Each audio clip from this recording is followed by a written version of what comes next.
Bharat Iran ಪರ ನಿಲ್ಲಬೇಕು CM Siddaramaiah ಅವರ ಹೇಳಿಕೆ.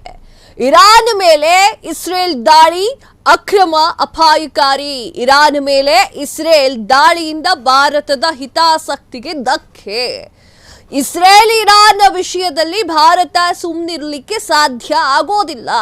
ಭಾರತದ ಅತ್ಯಂತ ನಿಂತಿದೆ ಕಾಶ್ಮೀರ ಒಳಗೊಂಡು. ಆದರೂ ಕೂಡ ಇರಾನ್ ಮೇಲೆ ಇಸ್ರೇಲ್ ಆಕ್ರಮಣದ ಬಗ್ಗೆ ಭಾರತ ಸುಮ್ಮನಾಗಿದೆ.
ಎಸ್, ಭಾರತ ಇರಾನ್ ಪರ ನಿಲ್ಲಬೇಕು ಸಿಎಂ ಸಿದ್ದರಾಮಯ್ಯ ಅವರ ಟ್ವೀಟ್.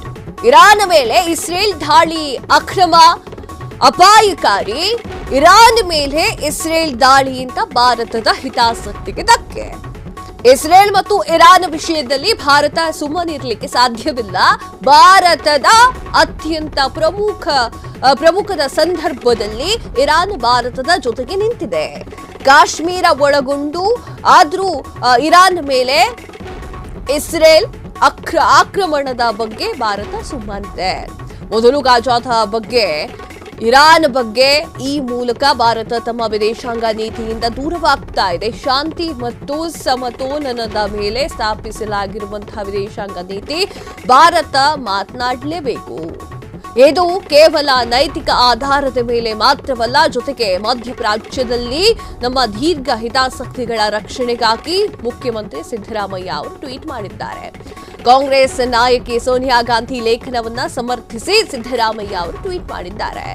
ಇಸ್ರೇಲ್ ಇರಾನ್ ಯುದ್ಧದ ಬಗ್ಗೆ ಭಾರತ ಮೌನವಾಗಿರುವುದು ಅಪಾಯಕಾರಿ. ಈ ಮೌನ ಭಾರತದ ನೈತಿಕತೆ ಮತ್ತು ಸಾಂಪ್ರದಾಯಿಕ ರಾಜತಂತ್ರಗಳಿಗೆ ವಿರುದ್ಧವಾದದ್ದು.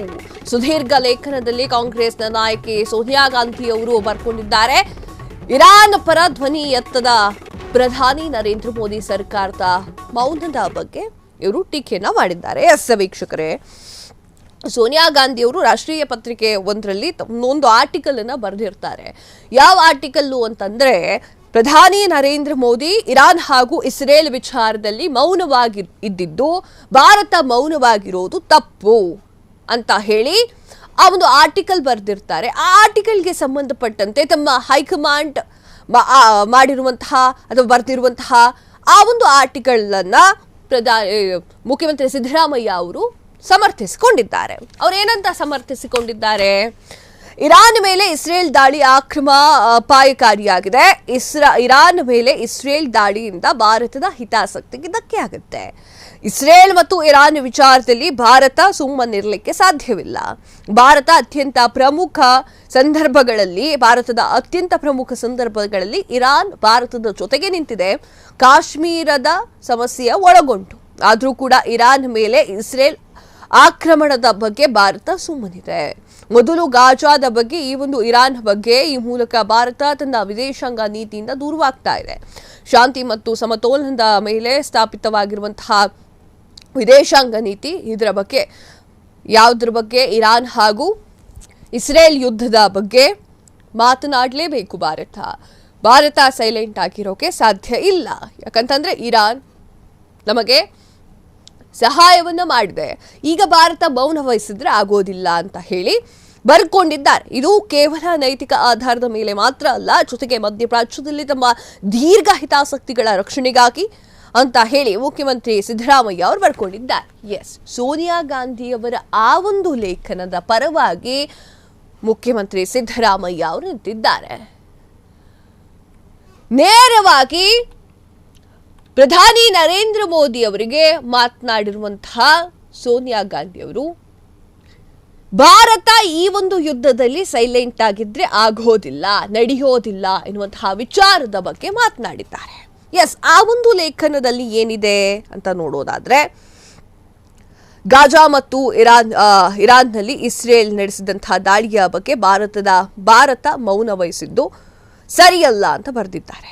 ತನ್ನ ಧ್ವನಿಯ ನಷ್ಟ ಮಾತ್ರವಲ್ಲ, ಮೌಲ್ಯಗಳ ಶರಣಾಗತಿಯೂ ಆಗಿದೆ ಅಂತ ಹೇಳಿ ಕಾಂಗ್ರೆಸ್ನ ಸಂಸದೀಯ ಪಕ್ಷದ ಅಧ್ಯಕ್ಷೆ ಸೋನಿಯಾ ಗಾಂಧಿ ಟೀಕಿಸಿ ಬರೆದಿದ್ದಾರೆ. ಹೌದು,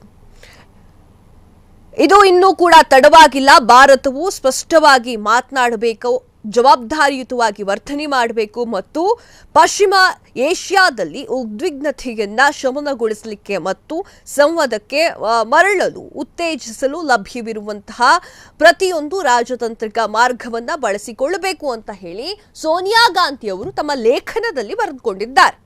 ಅಂದರೆ ಇರಾನ್ ಪರ ಧ್ವನಿ ಎತ್ತಬೇಕು, ಇರಾನ್ ಪರ ಭಾರತ ನಿಲ್ಲಬೇಕು ಅನ್ನೋದನ್ನ ಸೋನಿಯಾ ಗಾಂಧಿ ಅವರು ಬರ್ಕೊಂಡಿದ್ದಾರೆ. ಕ್ಷಣ ಕ್ಷಣದ ಸುದ್ದಿಗಳಿಗಾಗಿ ಫ್ರೀಡಂ ಟಿವಿ ಸಬ್ಸ್ಕ್ರೈಬ್ ಮಾಡಿ, ಲೈಕ್ ಮಾಡಿ ಹಾಗೂ ಫಾಲೋ ಮಾಡಿ. ಹೊಸ ಸುದ್ದಿಗಳ ನೋಟಿಫಿಕೇಶನ್ಗಾಗಿ ಬೆಲ್ ಐಕಾನ್ ಮೇಲೆ ಕ್ಲಿಕ್ ಮಾಡಿ.